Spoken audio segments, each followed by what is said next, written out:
Assalamualaikum warahmatullahi wabarakatuh. Kali ini saya akan menjelaskan materi praktikum audit mengenai kas dan setara kas di modul 4. Nah, langsung saja kita masuk ke prosedur auditnya. Ada yang pertama uji ketaatan.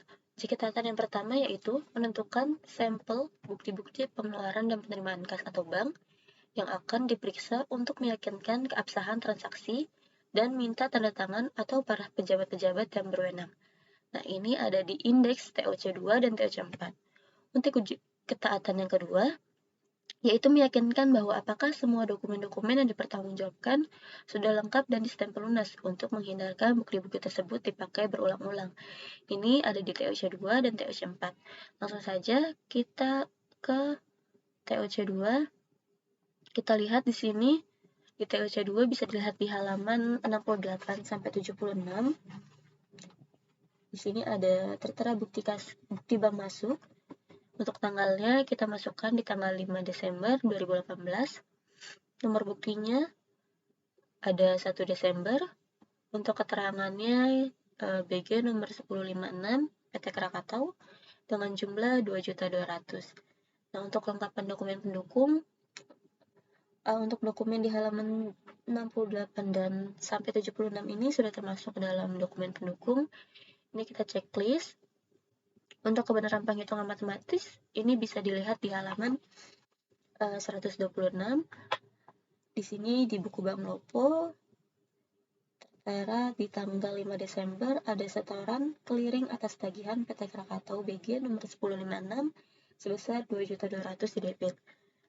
Nah, ini juga sudah sesuai penghitungan matematisnya, jadi kita checklist. Untuk otorisasi, kembali lagi ke halaman 68 sampai 76. Di situ sudah diotorisasi oleh saudari Patricia dan Sabrina. Maka ini kita checklist. Nah, untuk kebenaran akun dan kebenaran posting, dikarenakan kurang lengkapnya dokumen pendukung seperti buku besar, maka ini kita asumsikan bahwa nomor akun dan posting ini sudah benar sesuai dengan buku besar. Selanjutnya, kita ke indeks TOC4. Di bukti pengeluaran bank, ini ada di buku 1 halaman 104 sampai 113. Nah, di sini bisa ditulis tanggalnya, tanggal 5 Desember 2018, dengan nomor bukti pengeluaran bank 01/12 dan keterangannya yaitu pembayaran utang dengan transfer ke PT Andalas sejumlah 30 juta. Nah, untuk kelengkapan dokumen pendukung, ini sudah termasuk dokumen pendukung untuk bukti pengeluaran bank di halaman 104 sampai 113. Jadi ini kita checklist saja. Untuk kebenaran penghitungan matematis, ini juga bisa dilihat di halaman 126. Ada buku Bank Lopo, di sini tertera di tanggal 5 Desember. Di nomor buku BBK 01, terdapat transfer untuk pembayaran utang PT Andalas sebesar 30 juta di kredit. Nah, ini juga sudah benar penghitungan matematisnya sesuai dengan yang di buku bank. Nah, untuk otorisasi kembali ke halaman 104 sampai 113. Di sini sudah diotorisasi oleh saudari Patricia dan Sabrina. Jadi kita checklist. Nah, untuk kebenaran nomor akun dan kebenaran posting, dikarenakan kurang lengkapnya dokumen seperti buku besar, jadi ini kita asumsikan bahwa nomor akun dan posting ini sudah sesuai dengan yang ada di buku besar. Nah, selanjutnya kita balik lagi ke prosedur audit yang selanjutnya.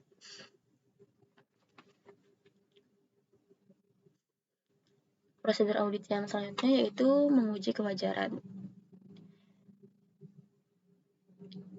Nah, ini untuk uji kewajaran kas. Untuk yang pertama, menyiapkan skedul utama dari kas dan setara kas.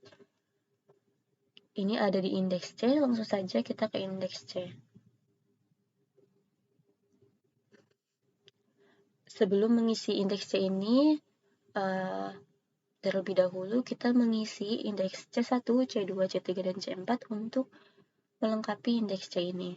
Nah, langsung saja kita ke indeks C1.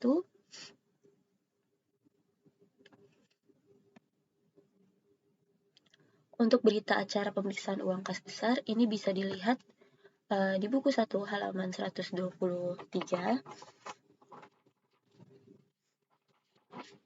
di situ ada keterangannya bahwa melakukan perhitungan kas fisik pada tanggal 5 Januari 2019 dari jam 16.30 sampai 17 dengan saudari Sabrina sebagai kasir. Jadi tinggal dimasukkan saja untuk nama perusahaannya PT Sugus, dilakukan pada tanggal 5 Januari 2019 dari jam 6.30 sampai dengan 17. Pemegang kasnya saudari Sabrina. Nah, untuk sisa uang kas menurut buku kas pada tanggal 31 Desember 2018 ini bisa dilihat di halaman 124 bahwa saldo awalnya di tanggal 31 Desember 2018 itu ada 3 juta. Nah, untuk mutasi dari tanggal 1 Januari sampai dengan tanggal 5 Januari 2019 ini juga bisa dilihat di halaman 124. Untuk mutasi jumlah debitnya sebesar 24 juta, ini dapat dari 10 juta ditambah 7.500.000 dan ditambah 6.500.000. Nah, untuk jumlah kreditnya juga dapat dilihat di halaman 124. Berjumlah 24 juta, ini juga didapat dari 3 juta ditambah 10 juta dan ditambah 11 juta. Untuk sisa buku kas pada tanggal 5 Januari jadinya sebesar 3 juta. Nah, untuk pemasukan yang belum dibukukan ini tidak ada dan pengeluaran yang belum dibukukan juga tidak ada. Jadi jumlah sisa uang kas menurut buku kas besar yaitu 3 juta. Untuk yang selanjutnya ada uang dalam kas, di sini bisa dilihat di halaman 123. Nah, untuk yang uang kertas ada 125 lembar uang 50.000 dengan jumlah 6.250.000, 170 lembar uang 20.000 dengan totalnya 3.400.000, 101 lembar uang 10.000 dan totalnya ada 1.010.000 dan 65 lembar uang 5.000 dengan total 325.000. Nah, di sini jumlah uang kertas kita totalkan semuanya. Jadi hasilnya ada 10.985.000 uang kertas. Nah, untuk uang logamnya di sini ada 14 keping uang 1.000 dan 2 keping uang 500. Total uang logamnya yaitu ada 15.000. Nah, untuk jumlah uang tunai di sini ada 11 juta dari 10.985.000 ditambah dengan 15.000. Nah, selanjutnya untuk surat-surat berharga di sini tidak ada. Dan untuk bon lainnya yang belum diperhitungkan juga tidak ada. Jadi jumlah uang kas yang ada menurut fisiknya yaitu 11 juta. Nah, di sini ada selisih uang kas yaitu kelebihan 8 juta didapat dari 11 juta dikurang dengan 3 juta. Nah, ternyata di buku halaman 124 itu dijelaskan bahwa selisih tersebut dikarenakan yang pertama 6 juta merupakan milik PT Pelita di mana uang tersebut digabung oleh kasir. Nah, untuk selisih yang kedua sebesar 2 juta ini merupakan uang tagihan dari PT Merdeka pada tanggal 7 Januari yang belum dicatat oleh kasir. Nah, dikarenakan ini ada pemasukan yang belum dibukukan oleh kasir, maka selisih 8 juta ini kita pindahkan ke pemasukan yang belum dibukukan. Jadi di sini ada 6 juta ditambah 2 juta. Nah, jadi sisa uang kas menurut buku besar ini 11 juta sama hasilnya dengan jumlah uang kas fisik 11 juta. Jadi tidak ada selisih lagi dikarenakan tadi sudah ketahuan selisihnya dikarenakan ada pemasukan yang belum dicatat ke pembukuan oleh kasir. Untuk indeks C-nya di sini kita masukkan debit 0 dan kreditnya 0. Jadi untuk saldo per audit kas besar ini tetap 3 juta. Selanjutnya kita ke C2. Di indeks C2 ini ada berita acara pemeriksaan uang kas kecil. Ini bisa dilihat di halaman 124. Nama perusahaannya adalah PT Sugus, dilakukan pada tanggal 5 Januari. Pemegang kasnya Sabrina. Untuk sisa uang kas menurut buku kas pada tanggal 31 Desember 2018 ini bisa dilihat di neraca saldo halaman 15 di buku 1. Nah, untuk mutasinya tidak ada untuk sisa buku kas pada tanggal 5 Januari 2019 yaitu tetap 2 juta. Tidak ada pemasukan dan pengeluaran yang belum dibukukan, dan jumlah sisa uang kas menurut buku kas kecil adalah 2 juta.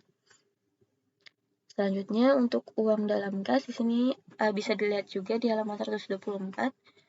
Uang tunai, uang kertasnya ada 12 lembar uang 50.000 dengan total 600.000, dan 18 lembar uang 20.000 totalnya 360.000. Ada 23 lembar uang 10.000 dengan total 230.000 dan 65 lembar uang 5.000 dengan total 325.000. Nah, total uang kertas semuanya ini jika dijumlah hasilnya ada 1.515.000. Selanjutnya untuk uang logam di sini ada 13 keping uang 1.000 dan 4 keping uang 500. Jika ditotal juga sama hasilnya mendapatkan 15.000. Nah, jadi ada jumlah uang tunai sebesar 1.530.000. Nah, untuk surat-surat berharga di sini dalam 124 ada materai sebanyak 20 lembar dengan harga 6.000. Jadi kita kalikan 60 dikali 20. Kita kalikan 6.000 dikali 20. Nah, hasilnya ada 120.000. Dan untuk bon yang belum diperhitungkan di sini ada uang muka perjalanan sebesar 30.000, ada bensin 20.000, parkir dan tol ada 50.000.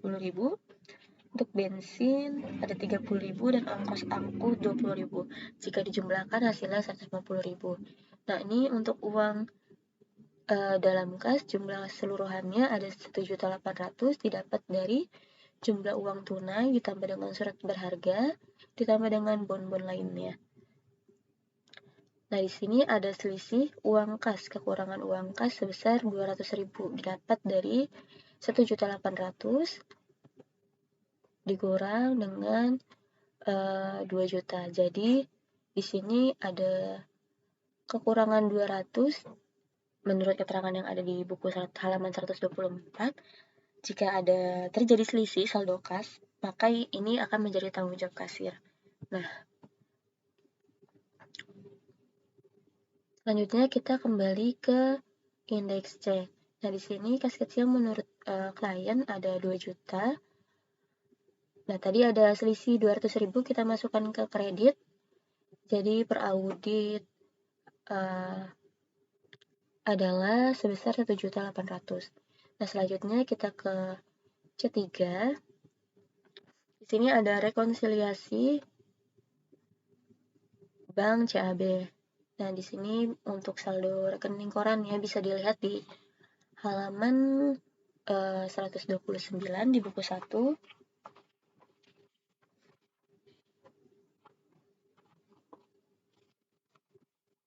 Nah, saldo menurut rekening koran ini ada 4.391.410. Ditambah dengan deposit in transit yang belum dicatat oleh bank sebesar 20 juta dan dikurangi oleh cek beredar sebesar 11 juta. Jadi total saldo menurut rekening koran ada 13.391.410. Selanjutnya untuk saldo menurut pembukuan ini bisa dilihat di halaman 128 buku 1.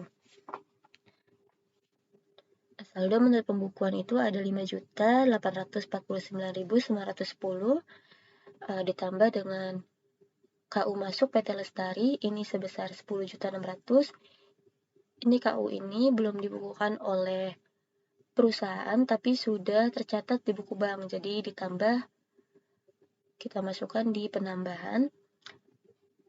Nah, untuk jurnal koreksinya yaitu ada setoran clearing dengan kode transaksi 885701 belum dicatat oleh perusahaan, namun sudah dicatat pada rekening koran sebesar 10.600.000. Maka jurnal koreksinya yaitu Bank CAB 10.600.000 di debit dan piutang usaha PT Lestari di kredit sebesar 10.600.000.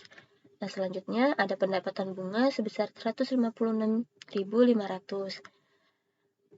Di sini perusahaan juga belum melakukan pencatatan atas pendapatan bunga sebesar 156.500. Maka jurnal koreksinya yaitu Bank CAB sebesar 156.500 di debit dan pendapatan bunga sebesar 156.500 di kredit. Nah, total dari penambahan ini ada 10.756.500. Selanjutnya untuk pengurangnya di sini ada kesalahan pencatatan PT Berkat sebesar 590.000. Nah, untuk jurnal koreksinya di sini ada kesalahan pencatatan lebih catat atas pembayaran utang usaha PT Berkat pada rekening koran sebesar 990.000. Ini yang seharusnya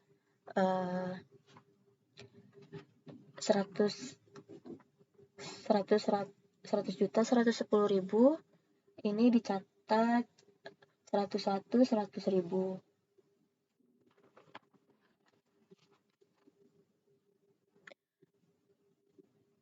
Selanjutnya untuk pengurangnya yaitu ada kesalahan pencatatan PT Berkat sebesar 990.000.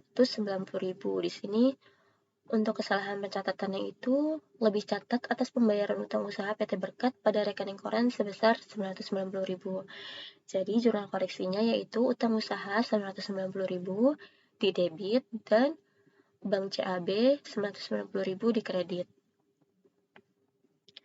Nah, selanjutnya untuk biaya administrasi di sini juga belum dibukukan pada perusahaan sebesar 25.000. Jadi jurnal koreksinya yaitu biaya administrasi di debit sebesar 25.000 dan Bank CAB sebesar 25.000 di kredit. Selanjutnya ada cek kosong di tanggal 28 Desember yang belum dicatat juga oleh perusahaan sebesar 2.200.000. Nah, untuk jurnal koreksinya yaitu piutang usaha di debit sebesar 2.200.000 dan Bank CAB di kredit sebesar 2.200.000. Ini pengurangnya kita jumlahkan. Hasilnya ada total pengurangnya 3.215.000. Nah, jadi untuk saldo menurut pembukuan ini hasilnya 13.391.410 dari 5.849.910 ditambah 10.756.500 dikurang 3.215.000. Nah, sebelumnya saya sudah membuat jurnal koreksi terlebih dahulu. Saya sudah membuat sheet baru mengenai jurnal koreksi, jadi nanti tinggal biar mempermudah aja.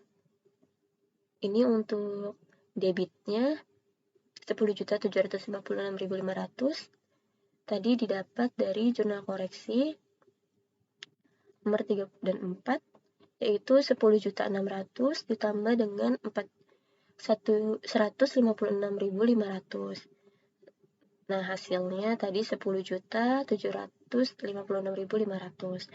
Nah, untuk yang di kreditnya ini bisa dilihat di jurnal koreksi nomor 5, 6, dan 7 yaitu ada 25.000 ditambah dengan 2.200.000 dan ditambah dengan 990.000. Nah, hasilnya ada 3.215.000. Jadi ini Bank CAB per auditnya ada 13.391.410 didapat dari 5.849.910 ditambah 10.756.500 dikurang 3.215.000. Nah, selanjutnya kita ke Bank Lokpo, yaitu ini audit per klien. Pencatatan per kliennya ada 36.640.414.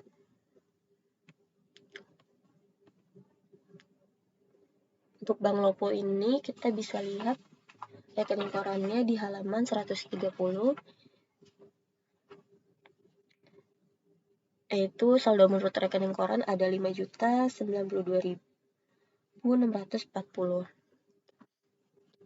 Ada penambahan deposit in transit 2 juta dan kesalahan pencatatan sebesar 37.500. Jadi jumlah penambahannya yaitu ada 39.500. Selanjutnya ini dikurangi cek beredar sebesar 2 juta dan cek beredar PT Caraka sebesar 5.500.000. Jumlah pengurangannya yaitu ada 7.500.000.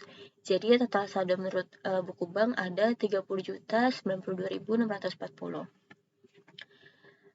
Nah, ini untuk saldo menurut pembukuan di sini bisa dilihat di halaman 126 sampai dengan 127. Ini saldo menurut pembukuannya ada 36.640.411. Ditambah di sini ada kesalahan pencatatan sebesar 3.750.000. Maka ada jurnal koreksinya yaitu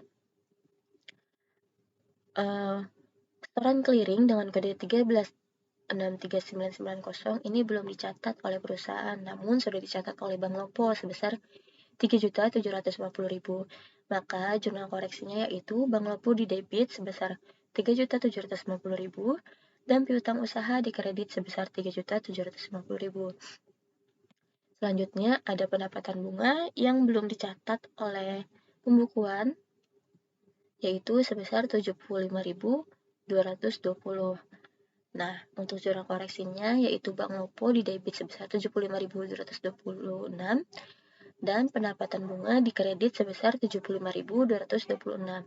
Jadi jumlah total penambahannya yaitu ada 3.825.226. Selanjutnya untuk pengurangnya di sini ada biaya cek sebesar 18.000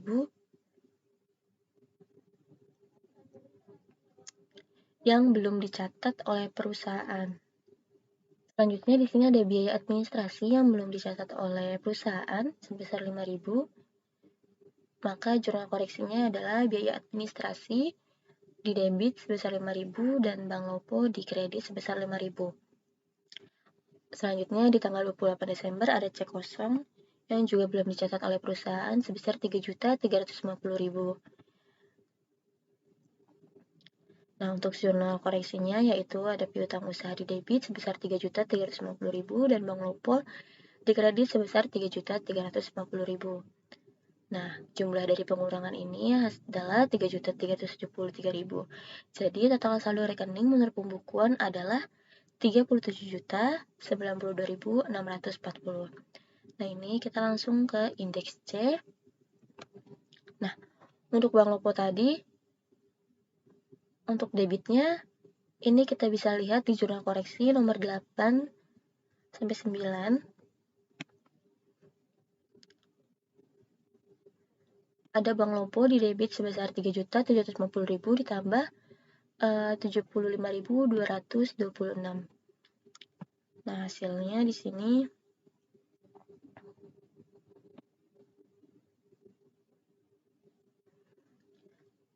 ada 3.825.226.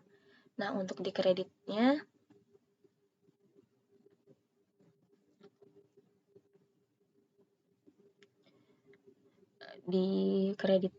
bisa dilihat di jurnal nomor 10, 11,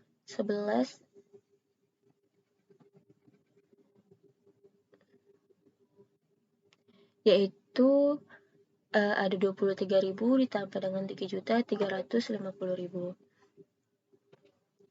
Nah, hasilnya ada 3.373.000. Jadi saldo per audit ada 37.092.640. Nah, ini kita total semuanya. Jadi untuk kas dan setara kas per audit ada 55.284.050. Nah, selanjutnya kita ke prosedur audit yang berikutnya. Tadi ini sudah menyiapkan schedule utama dari kas dan setara kas di indeks C, terus melakukan perhitungan kas secara mendadak dan serentak untuk semua jenis kas yang ada di perusahaan, serta dibuatkan berita acara pemeriksaan. Ini tadi ada di indeks C1 dan C2, tadi kita sudah menghitung kas besar dan kas kecilnya. Terus yang ketiga ada meyakinkan bahwa buku kas telah ditutup per tanggal pemeriksaan dan semua bukti pengeluaran dan penerimaan telah dibukukan. Ini ada di indeks C1 dan C2. Nah, untuk yang keempat ada membandingkan saldo kas menurut perhitungan kas dan saldo buku kas. Ini juga tadi ada di indeks C1 dan C2. Tadi kita sudah membandingkan saldo menurut buku kas dan saldo menurut kas secara fisiknya. Untuk yang kelima, apabila perhitungan kas dilakukan sesudah tanggal neraca, maka lakukanlah prosedur penarikan mundur ke tanggal neraca, dan bila dilakukan sebelum tanggal neraca, lakukan penarikan maju ke tanggal neraca. Ini tadi ada di C1. Karena kita melakukan pemeriksaan di tanggal 5 Januari 2019, maka kita melakukan prosedur penarikan mundur atau trackback. Nah, selanjutnya untuk prosedur yang keenam, ini membandingkan saldo buku besar dengan saldo perhitungan kas setelah prosedur penarikan per tanggal neraca. Ini tadi juga ada di indeks C1. Nah, selanjutnya melakukan pemeriksaan penjumlahan lembaran-lembaran buku kas secara uji petik dan perhatikan pemindahan saldo pada lembaran tersebut ke lembaran berikutnya. Ini kita lakukan. Terus untuk prosedur yang ke-8, jika kas kecil menggunakan sistem dana tetap, teliti apakah sudah ada pertanggungjawaban dari dana tetap sebelum diadakan pengisian kembali. Ini juga dilakukan. Untuk prosedur yang 9, memastikan apabila ada kas yang dalam mata uang asing telah dikonversikan ke dalam kurs yang benar per tanggal neraca. Nah, untuk yang prosedur audit yang ke-10, ini membuat daftar koreksi yang diperlukan. Tadi kita sudah buat daftar koreksi yang diperlukan. Selanjutnya untuk yang ke-11, membuat kesimpulan dan komentar hasil antaan kas. Perlu diketahui para partner serta saran kepada pihak manajemen yang juga merupakan salah satu penilaian terhadap mutu audit Anda. Ini kita lakukan. Selanjutnya untuk yang prosedur audit kewajaran dari bank. Melakukan prosedur konfirmasi untuk semua akun bank yang masih aktif maupun yang sudah tidak aktif. Ini ada di indeks CC3 dan indeks CC4. Nah, di sini untuk indeks CC3 dan CC4 nantinya akan diisi oleh pihak bank. Kembali lagi ke prosedur audit yang selanjutnya, yaitu meyakinkan bahwa saldo bank yang dalam mata uang asing telah dikonversi ke dalam kurs yang benar per tanggal neraca. Nah, karena tadi tidak ada saldo bank yang dalam mata uang asing, maka kita tidak melakukan konversi dalam kurs. Yang keempat, ada meyakinkan bahwa setiap pembukuan dan penutupan rekening bank mendapat persetujuan dari pejabat yang berwenang. Mintalah informasi mengapa perlu dibuka rekening baru maupun alasan dari penutupan rekening. Nah, untuk yang kelima, ini meyakinkan bahwa tidak ada lapping atau window dressing dengan memeriksa bukti-bukti penerimaan dan pengeluaran akhir tanggal neraca. Ini tadi ada di TOC 2 dan TOC 4. Selanjutnya, untuk rekening yang sudah tidak aktif, mintalah penjelasan dari klien dan saran untuk ditutup saja. Ini tidak kita lakukan. Nah, untuk yang ketujuh, meyakinkan bahwa semua rekening di bank merupakan rekening atas nama perusahaan, bukan nama perorangan. Nah, untuk yang ke-8, memperhatikan apakah ada kelebihan saldo di bank yang tidak digunakan dalam waktu singkat, dan sarankan sebaiknya didepositkan untuk mendapatkan tingkat bunga yang lebih tinggi. Untuk yang ke-9, memeriksa pendebitan dan kreditan yang ada dalam jurnal dan dibukukan ke buku besar. Periksaan ini meliputi hal-hal sebagai berikut. Yang pertama, melakukan vouching bukti kas masuk dan bukti kas keluar untuk bulan Januari, Juli, dan Desember. Apakah penerimaan kas atau cek atau giro telah didukung kwitansi dan slip setoran bank untuk dikerilingkan. Yang kedua, apakah setiap pengeluaran mendapat persetujuan dari pejabat yang berwenang dan didukung oleh dokumen yang diperlukan, misalnya permintaan pembelian, pesanan pembelian, lembaran barang jalan dari pemasok dan faktur. Nah, selanjutnya yang ketiga, melakukan uji penerimaan dalam buku cek atau giro dengan bukti kas masuk yang didukung slip setoran bank telah dijurnal dengan benar. Nah, yang keempat, jumlah yang tercantum dalam buku kas keluar didukung oleh dokumen pendukung lainnya dan telah dicocokkan dengan jumlah giro yang dibayarkan. Nah, untuk prosedur audit yang ke-9 ini ada di di indeks TOC2 dan indeks TOC4 yang tadi sudah dikerjakan sebelumnya. Yang ke-10, apakah ada hal-hal yang perlu diungkapkan dalam surat pernyataan klien dan catat hal-hal yang perlu diberikan dalam saran-saran perbaikan kepada pihak manajemen dan dalam surat manajemen. Ini ada di indeks C, ini tadi ada catatan untuk klien bahwa ada selisih uang kas sebesar 200.000 dan beban lainnya yang belum diperhitungkan sebesar 270.000. Ini beban lainnya ini tadi untuk bon-bon yang belum diperhitungkan. Nah, selanjutnya membuat kesimpulan dan komentar hasil pemeriksaan bank yang perlu diketahui oleh para partner. Untuk prosedur audit investasi jangka pendek. Yang pertama, menyiapkan skedul utama dari investasi jangka pendek. Ini ada di indeks D.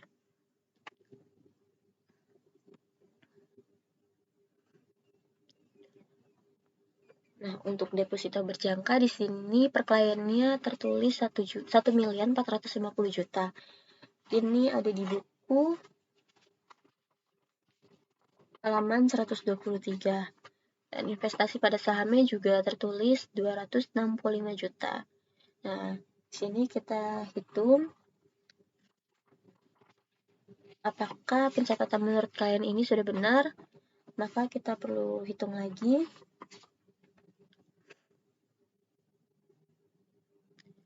Nah, di sini ada catatan pemeriksaan, ada di buku 1 halaman 125.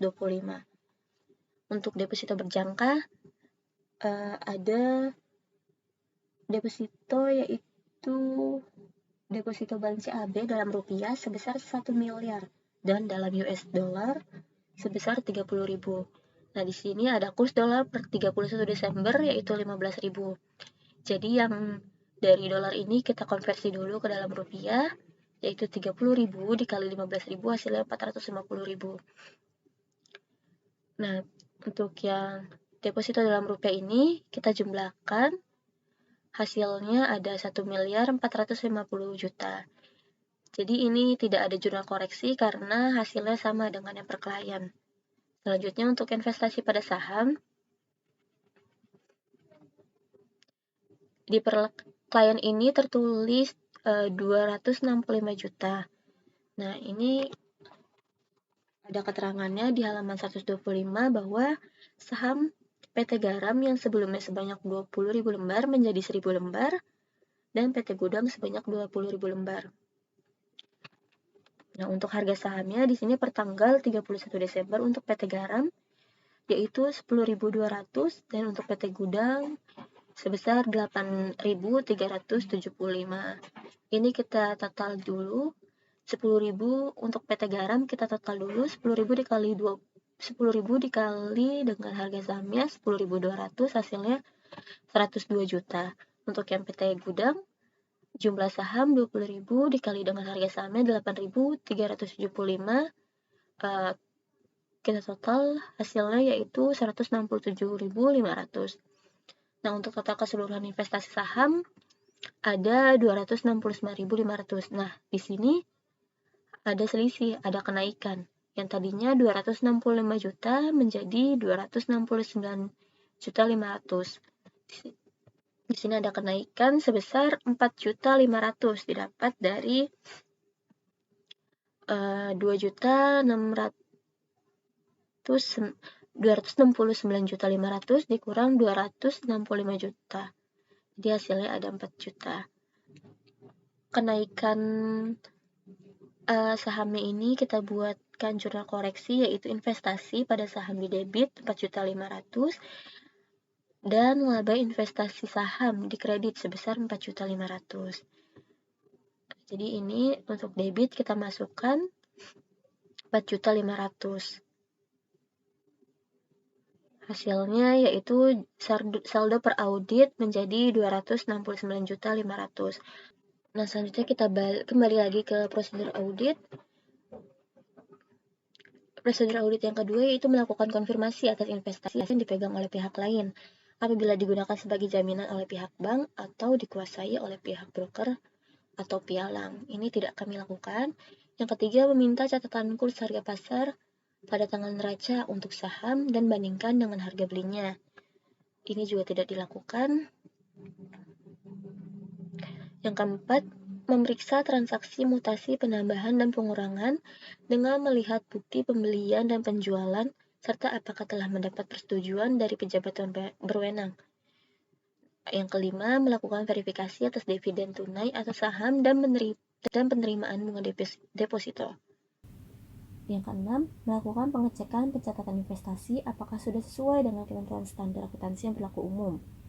Dan yang ketujuh, memperhatikan klasifikasi dari setara kas bahwa investasi tersebut segera akan jatuh tempo dalam 3 bulan atau kurang dari tanggal perolehannya, termasuk sebagai kelompok setara kas dan tidak dijadikan sebagai jaminan. Jika lebih dari 3 bulan termasuk investasi jangka pendek. Ini tidak akan dilakukan. Nah, selanjutnya ini kita masukkan untuk saldo per audit kas dan setara kas. Ini kita masukkan ke indeks A21. Nah, tadi untuk di debitnya sebesar 14.581.726. Ini kita pindahkan di sini. Untuk kreditnya kita lihat di indeks C sebesar 6.788.000. Ini kita jumlahkan.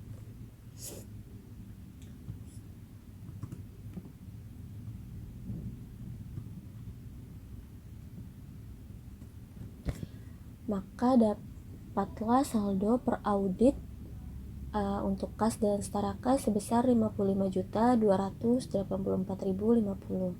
Nah, selanjutnya untuk yang investasi jangka pendek. Ini untuk di debitnya kita lihat di indeks D sebesar ada 4.500.000. Nah, untuk yang di kreditnya tidak ada.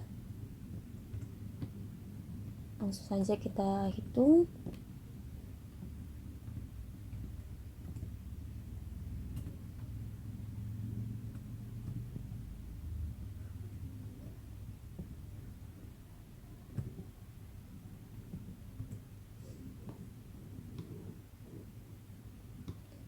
Nah, di sini kita dapat lihat saldo per audit 2018 untuk investasi jangka pendek ada sebesar 1.719.500.000. Dan untuk yang kas dan setara kasnya ada 50.284.050.